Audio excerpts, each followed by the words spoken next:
And this is probably the most complicated and hardest mountain to do. And it looks the easiest. That's what tricks you. Blue, brown, a little touch of crimson. And we'll just very quickly throw in the basic shape. Very, very little paint here. Very little paint.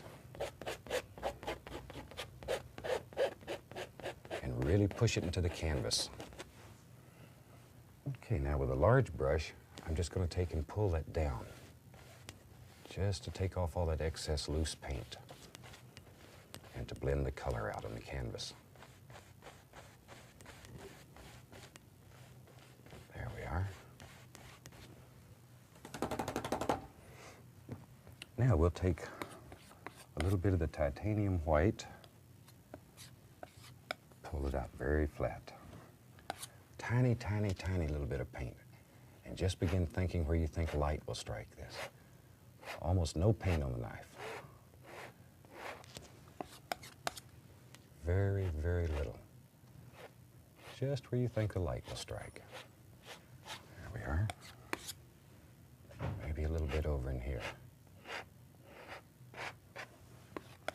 Now for the shadow, I'll use a little bit of blue and brown and white. There we go, just to make sort of a bluish gray color.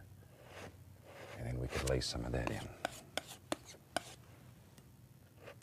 Just here and there. Once again, very little paint.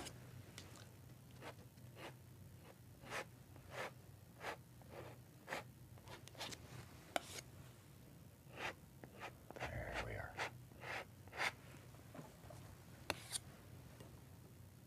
And we just sort of bring all this together. Let all these little things start happening in here.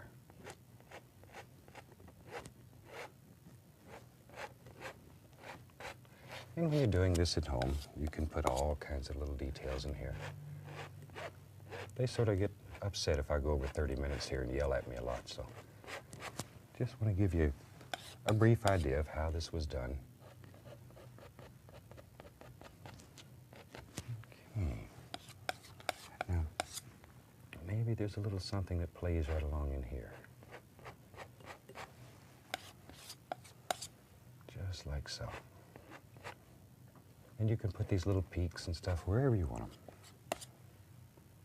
There's one. These are very quiet, soft little mountains, far, far in the distance.